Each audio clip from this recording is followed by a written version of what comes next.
요즘은 일자리 때문에 모두가 힘들어하고 있습니다. 많은 일자리들이 자동화되고 또 기계화되면서 사람이 일하는 자리가 점점 줄어가고 있습니다. 웬만한 식당에 가보시면 테이블 위에 태블릿이 하나씩 설치되어 있습니다. 그래서 이제는 종업원이 오지 않아도 그 자리에 앉아서 음식을 주문할 수가 있습니다. 그리고 주문한 음식을 가져다 주는 것도 사람이 아니라 로봇이 가져다 줄 때가 점점 많아지고 있습니다. 그러다 보니 몇 년 전부터 일자리 전쟁이라는 단어가 우리의 귀에 들려오고 있습니다. 맥도날드 전임 CEO도 대규모 자동화가 얼마 남지 않았다라고 이야기한 적이 있습니다. 현재 패스트푸드 체인점 직원이 일반적으로 받는 시급이 80에서 90달러라는 옹호하던 중에 프렌치 프라이를 봉지에 담는 일을 하는 효율성이 떨어지는 직원을 시간당 15달러를 주고 채용하느니 35,000달러짜리 로봇팔을 사는 게 더 싸게 먹힌다라고 말을 한 적이 있습니다. 로봇팔은 앞으로 더 값은 내려가고 효율성은 더 높아지는 일만 남았지만 직원의 급여는 앞으로도 계속 올라갈 일만 남았기 때문입니다. 패스트푸드 음식점에서 일하는 근로자는 대략 미국에 400만 명가량 된다고 합니다. 이제 이 400만 명은 앞으로 어떻게 되는 걸까요? 이 책이 5년 전 책인데 이미 맥도날드에 가보시면 알겠지만 사람이 아닌 다들 키오스크에다가 주문을 하고 있습니다.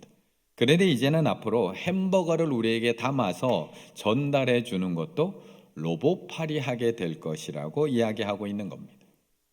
이런 기계가 들어오기 전에는 먼저 일하고 있던 직장 선배가 새로 들어온 후배들을 가르쳐 주었습니다. 일하러 들어온 후배에게 업무를 가르쳐 주고 사회생활을 안내해 주고 어떻게 하면 발생하는 문제를 해결할 수 있는지에 대해서 현장에서 직접 보여주며 이끌어 주었던 것이 선배입니다. 그런데 이제 모든 직장에서 이런 모습들은 사라져가고 있습니다. 너무나 빨리 변화되는 기술과 변화 속에서 선배들도 배워야 되고 후배들도 배워야 합니다. 아빠도 배워야 되고 아들도 배워야 합니다. 때로는 선배가 후배에게 가서 배워야 되고 때로는 아빠가 아들에게 가서 물어봐야 합니다. 이거 어떻게 해? 저도 얼마 전부터 인스타그램을 시작을 했습니다. 아들이 만들어줬습니다. 아이디도 아들이 만들어줬습니다. 사진을 올리는 법도 아들이 가르쳐줬습니다. 저는 아들이 가르쳐준 대로만 사진을 올릴 수 있을 뿐이지 팔로우하는 법도 모르고 댓글 다는 법도 모르고 마팔하는 법도 모릅니다. 잘 몰라서 아들이 가르쳐준 대로만 사용하고 있습니다.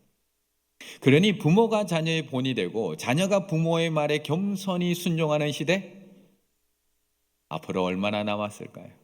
내 아빠는 몰라. 엄마는 몰라도 돼. 선배가 후배에게 본이 되고 후배가 선배의 말에 겸손히 순종하는 시대 앞으로 얼마나 남았을까요? 그렇다면 교회는 어떨까요? 장로님들이 성도들에게 본이 되고 성도님들이 장로님들에게 겸손히 순종하는 시대 앞으로 얼마나 가능할까요? 이런 변화와 혼란의 시대를 살아가고 있는 우리들에게 오늘 베드로 사도는 우리에게 이렇게 권면하고 있습니다. 2절과 3절의 말씀입니다. 함께 있습니다. 너희 중에 있는 하나님의 양 무리를 치되 억지로 하지 말고 하나님의 뜻을 따라 자원함으로 하며 더러운 이득을 위하여 하지 말고 기꺼이 하며 맡은 자들에게 주장하는 자세를 하지 말고 양 무리의 본이 되라. 아멘. 변화의 시작은 위에서부터입니다. 어른들부터, 목사님들부터, 장로님들부터 변화가 시작이 됩니다. 오늘 베드로 사도도 마찬가지입니다. 1절을 시작하면서 나도 사도이면서 장로임을 밝히고 있습니다. 나는 사도이지만 장로임을 이야기하며 교회를 다스리는 장로들부터 어떻게 교회와 성도들을 섬겨야 하는지에 대해서 먼저 말씀하고 있습니다. 그런데 오늘 본문을 읽으면서 1절부터 같이 읽어 내려가면서 그래, 장로가 변해야지. 장로가 이래야지. 교회 장로가 저래야지. 교회를 섬기고 있는 장로님만 지금 머리에 떠올리고 있다면 이 말씀은 나의 말씀은 아닙니다. 이 말씀은 우리의 말씀이 될 수는 없습니다. 그리고 오늘 본문에 나오는 이 장로들이라는 이 단어도 단순히 지금 교회를 섬기고 있는 장로님들 그 직분만을 의미하지도 않습니다.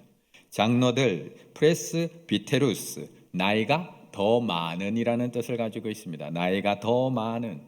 그래서 다른 본문, 다른 성경의 본문에서는 이 장로라는 단어가 평신도 귀족 계급에 속한 구성원을 지칭할 때 사도행전에서 쓰이기도 합니다. 초대 예루살렘 교회 지도자들을 지칭할 때도 이 단어가 쓰입니다.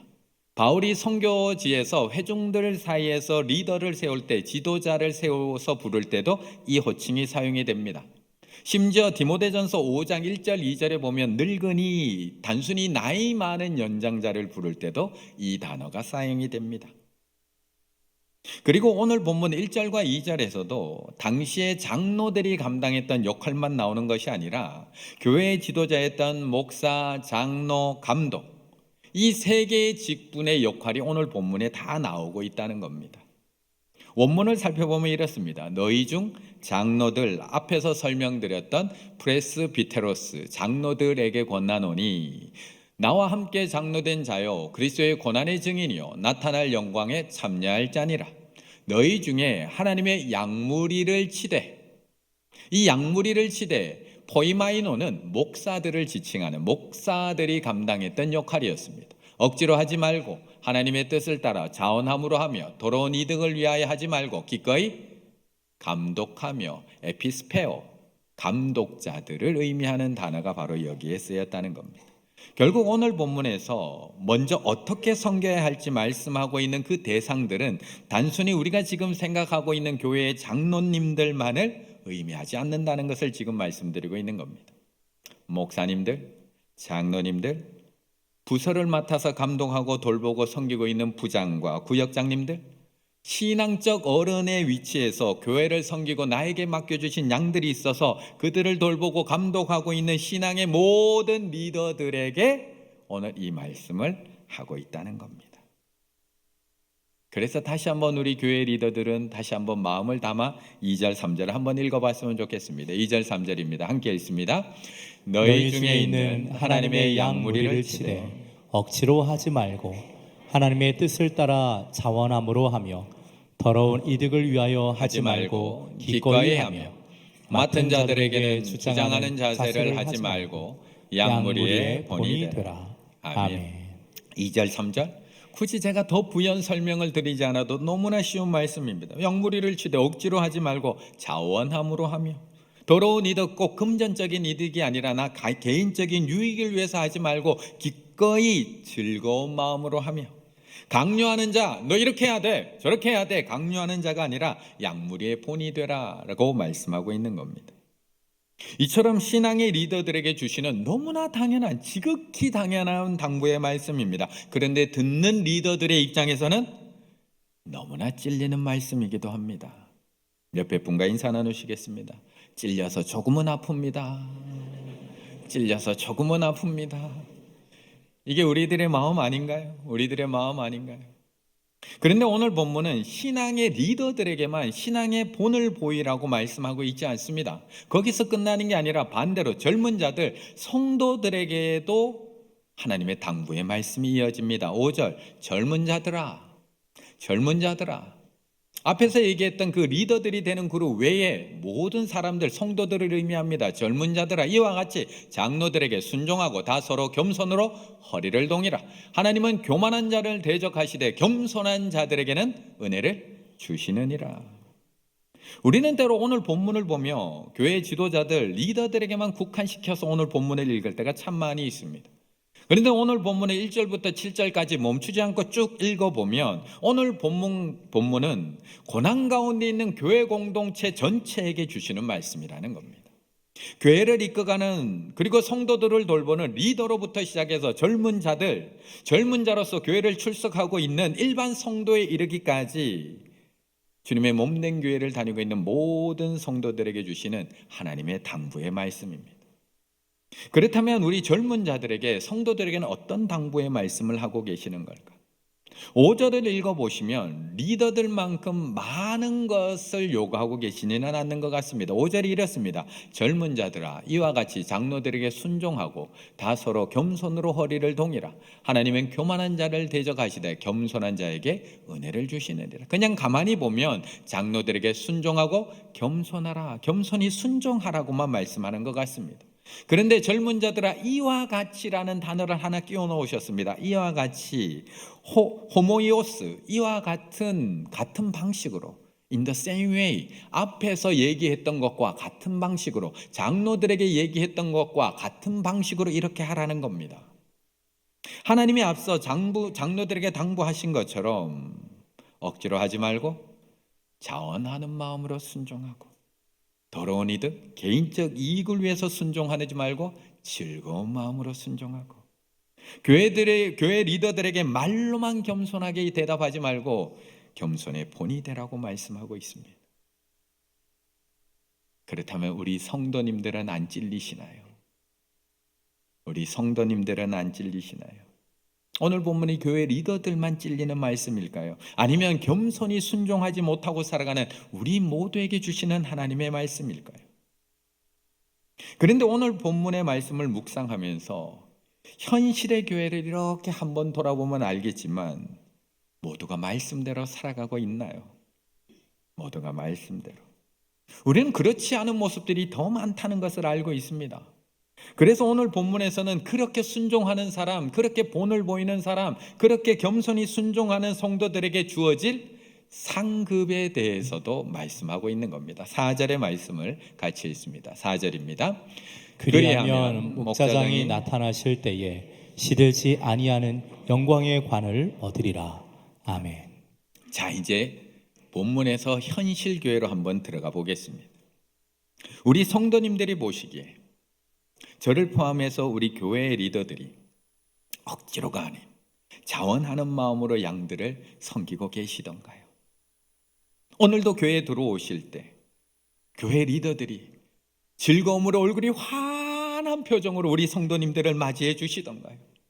정말 모이라고 말만 하지 않고 본인들이 먼저 모이시던가요? 말씀대로 말만 하지 않고, 불평하지 말라고 말만 하지 않고, 험담하지 말라고 말만 하지 않고 본인들이 먼저 섬김의 본을 보이고 계시던가요? 반대로. 그렇다면 우리 교회 리더들이 볼 때, 우리 성도님들은 아무 말 없이 겸손함으로 순종하시던가요? 안내원들이 조금 앞으로만 가달라고 해도 자원하는 마음으로 네 집사님 하면서 자원하는 마음으로 기쁜 표정으로 앞으로 가시던가요? 아니면 자기 자리에 끝까지 앉으시던가요? 남녀 성교회 모이라고 하면, 식당 봉사 좀 같이 하자고 하면 너무 좋아요, 즐거운 마음으로 모여서 같이 설거지를 하시던가요? 코빼기도 보이지 않던가요? 착한 교회 챌린지 같이 하자고 하면, 내년에 같이 봉사 좀 하자고 하면 이러쿵 저러쿵 불평 원망 없이 네 하고 순종하시던가요? 사실 성도님들이 볼 때 교회 리더가 된 저희가 본이 되지 못하는 모습 참 많이 있습니다. 억지로 섬기는 모습들도 있고요, 불평하는 모습, 누군가를 험담하는 모습들, 즐겁게 섬기지 못하는 모습들, 예배의 자리, 기도의 자리, 섬김의 자리 잘 안 보이는 모습들도 있습니다. 그래서 많은 성도님들이 안타까워합니다. 예전에는 안 그랬는데, 예전에는 목사님들이 안 그랬는데, 예전에는 장로님들이, 예전에는 권사님, 안수 집사님들이 예전에는 안 그랬는데. 그런데 저희만 변한 걸까요? 저희만 변한 걸까요? 교회 리더들만 예전하고 달라지고 변한 걸까요? 성도님들은 여전히 이와 같이 순종하고 계시는가요? 이와 같이 리더들에게 겸손히 순종하고 계신가요? 혹시 내가 너무 똑똑해서 목사님이 본이 안 되는데 나도 안 해 라고 이야기하고 있는 건 아닌가요? 장로님들도 안 하고 중직자들도 안 하는데 내가 왜 해? 그래서 헌신도 안 하고, 그래서 봉사 순종도 겸손도 안 하고 계시는 것 아닌가요? 지금 베드로가 편지를 보내고 있는 이 당시도 마찬가지입니다. 신앙생활하기가 너무나 좋고 편안한 시대가 아닙니다. 불시험이 찾아오고 극심한 고난의 시대, 신앙생활하기가 그 어느 때보다 힘들고 어려운 시대입니다. 자칫 신앙 지키려고 하다가 목숨을 잃어야 되는 그런 시대에 교회 리더로 섬긴다는 것, 자원하는 마음으로 섬긴다는 것, 즐거운 마음으로 섬기는 것, 본을 보인다는 것, 정말 어렵다는 겁니다. 성도들도 마찬가지입니다. 교회 리더들만큼 믿음이 좋은 것도 아닙니다. 교회 다닌다고 직장에서 불이익을 당해야 되는 시대입니다. 그리스도인이라는 이름만으로도 조롱당하고 핍박을 당해야 합니다. 그리스도인으로서 시장에 나가 일거리 하나 찾을 수가 없습니다. 먹고 살 수가 없습니다. 그런데 그런 삶의 힘든 가운데 교회에 와서 즐거운 마음으로 순종하라고요? 거기다가 교회 리더들은 본을 보이지도 않는데 그 리더들의 말에 겸손히 순종하는 것 쉽지 않습니다.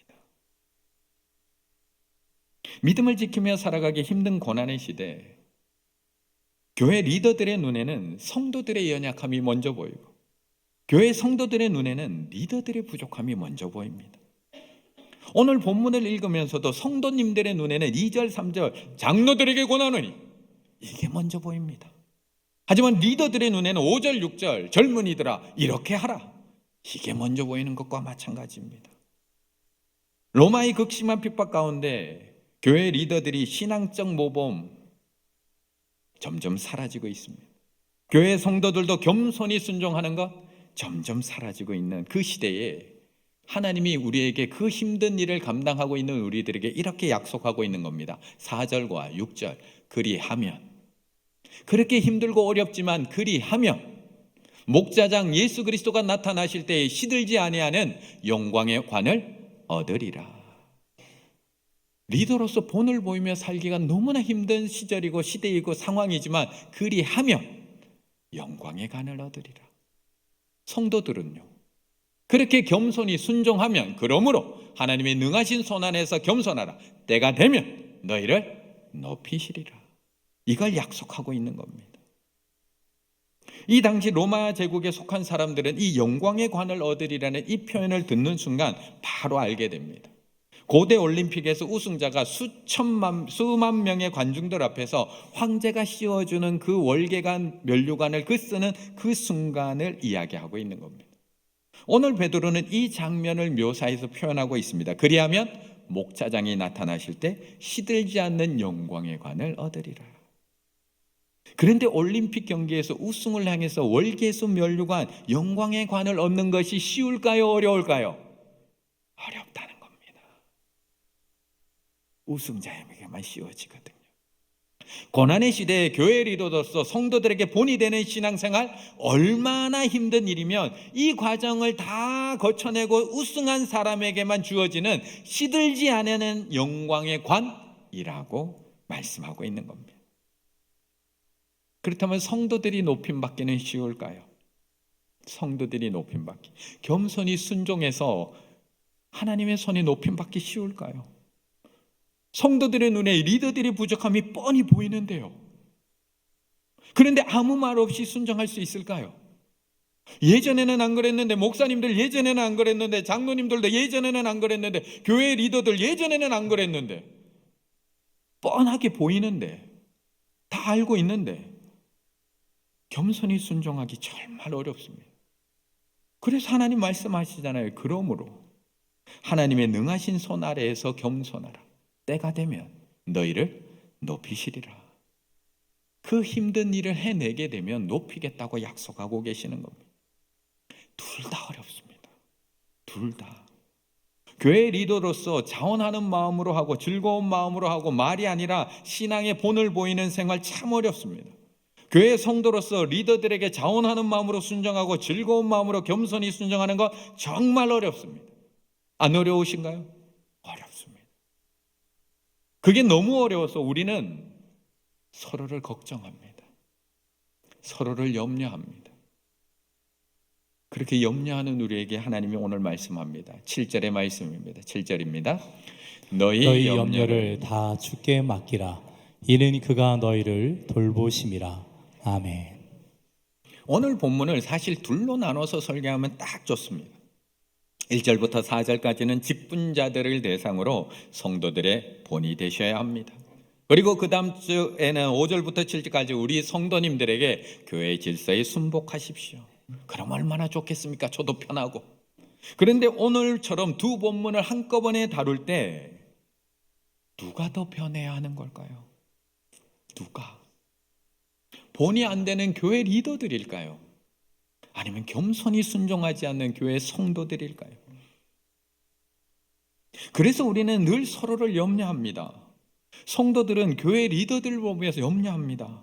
우리 목사님 저러시면 안 되는데, 우리 장로님들 저러시면 안 되는데, 예전에는 안 그랬는데, 장로님들이 본이 되어야지, 우리 부장님들 저러면 안 되는데, 아유 우리 구역장님들 전화 신방도 안 하고 모이라고도 안 하고 저러면 안 되는데, 다 리더들 걱정합니다. 우리 성도님들이. 그렇다면 우리 교회 리더들은 우리 성도님들을 보며 걱정하지 않을까, 염려하지 않을까요? 저렇게 신앙생활하면 안 되는데, 주일 예배만 저렇게 탁 드리고 한 주간 저렇게 살면 안 되는데, 저렇게 기도 안 하면 안 되는데, 저렇게 말씀 안 읽으면 안 되는데, 저렇게 세상 친구들하고만 친하게 지내면 안 되는데, 저렇게 신방도 안 받고 구역 모임도 안 모이고 봉사도 안 하고, 아이고 저러면 안 되는데. 누구 걱정이 더 클까요? 누구 염려가 더 클까요? 그런데 이렇게 서로 염려만 하고 있는 우리들에게 하나님이 이렇게 오늘 본문을 마무리하고 계십니다. 7절, 너희 염려를 다 주께 맡기라. 이는 그가 너희를 돌보심이라. 너희 염려를 다 주께 맡기라. 그가 너희를 돌보심이라. 아니 어떻게 하나님이 이렇게 말씀하실 수 있는 것일까요? 지금 내 눈앞에 뻔하게 보이는데요, 교회 리더들이 본이 안 되는 게 뻔하게 보이는데 어떻게 염려하지 않을 수가 있나요? 맡겨주신 양들이 신앙생활도 열심히 안 하고 리더들의 말은 들은 척도 안 하고 저렇게 신앙생활 자기 마음대로 하고 있는데 어떻게 염려하지 않을 수가 있나요? 그렇게 염려하는 우리들에게 왜 염려하지 않아도 되는지를 오늘 본문에서는 그 이유를 얘기해 주고 있는 겁니다. 2절이 이렇게 얘기합니다. 너희 중에 있는 하나님의 양무리를 치되. 너희 중에 있는 누구의 양무리요? 하나님의 양무리를 치되. 지금 저에게 맡겨주신 우리 충혜의 양무리는 저의 양이 아니라 하나님의 양이라고 말씀하고 있는 겁니다. 지금 교회 리더들에게 맡기는 양은 너희 양 아니야, 내 양이야 라고 말씀하고 있는 겁니다. 마치 부활하신 예수님께서 베드로를 찾아가 내 어린 양을 먹이라, 내 양을 치라, 내 양을 먹이라고, 내 양이야, 네 양 아니야, 내 양을 치라고 말씀하시는 것처럼 내 양이라고 말씀하고 있는 겁니다. 모세가 40년이라는 그 긴 기간 동안 출애굽한 이스라엘 백성들을 가나안까지 인도해 갑니다.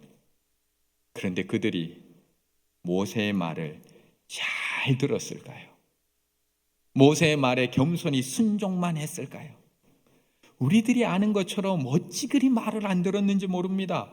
어찌 그리 목이 뻣뻣한 백성이라고 하나님한테 얼마나 교만하다는 이야기를 들었는지 모릅니다. 마실 물이 없다고 하나님 앞을 원망하고 먹을 것이 없다고 하나님 앞에 불평했던 이스라엘 백성들, 지긋지긋하게 교만하게 순종도 안 했던 이스라엘 백성들. 그런데 모세는 어떻게 그들을 끝까지 온유함으로 인도할 수 있었을까요? 어떻게 그들을 온유함으로 40년을 인도할 수 있었을까? 출애굽기 8장 1절, 여호와의 말씀에 내 백성을 보내라. 네 백성 아니야. 그래서 출애굽기 3장 7절에 보면 하나님께서 이스라엘 백성의 부르짖음을 들으실 때도 내 백성의 신음소리를 들으셨다고 말씀하시고, 출애굽기가 진행되는 내내 내 백성을 계속해서 모세에게 말씀해 주고 있는 겁니다. 네 백성 아니야. 그러니까 네 마음대로 하려고 하지 마. 내 백성에 너는 잘 돌보기만 하면 돼. 예수님도 마찬가지입니다. 이 땅에 오신 예수님은 어떻게 그렇게 말도 안 듣고 부인하고 배신하고 예수님을 버리고 떠나간 제자들을 끝까지 사랑하시고 그들의 발을 씻어주고 섬길 수 있었던 걸까요? 예수님은 어떻게? 요한복음 17장 9절, 내가 그들을 위하여 비옵나니 내가 비옵는 것은 세상을 위함이 아니요 내게 주신 자들을 위함이니이다. 그들은 누구의 것? 아버지의 것이로소이다. 내게 아니거든요. 우리 성도님들은 제게 아니거든요. 하나님의 양이거든요. 그렇다면 교회 리더들은 누가 세운 걸까요? 우리 성도님들이 하나님의 양이라면 교회 리더들은 도대체 누가 세우신 걸까요? 그냥 실수로 세워진 걸까요? 우리의 손으로 세운 걸까요? 아니면 어쩌다 보니 그들이 교회 리더가 된 걸까요?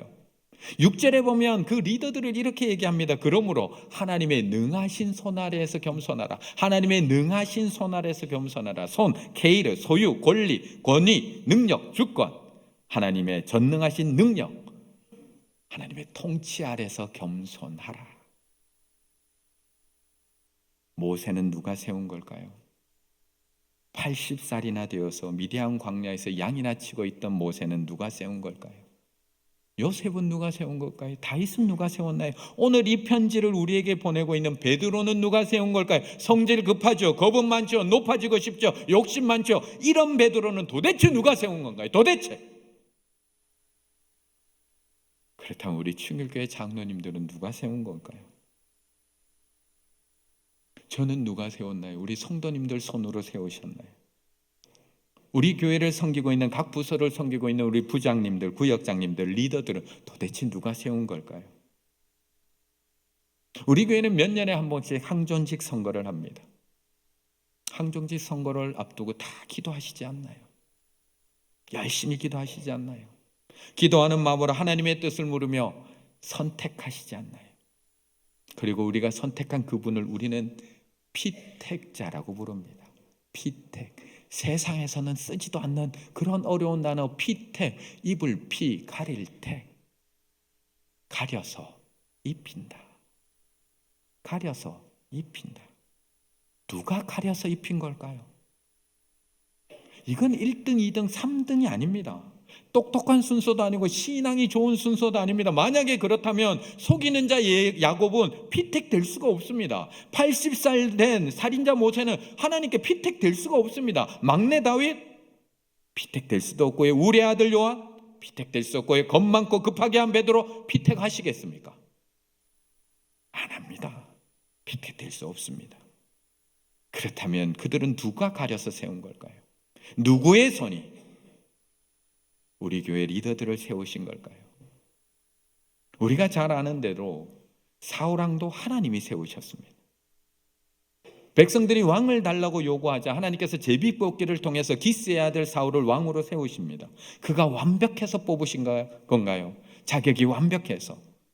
그런데도 다윗은 자신을 죽이려고 그렇게 쫓아다닌 사울을 2번이나 죽이지 않고 용서합니다. 그리고 무려 40년이라는 시간을 기다립니다. 왜요?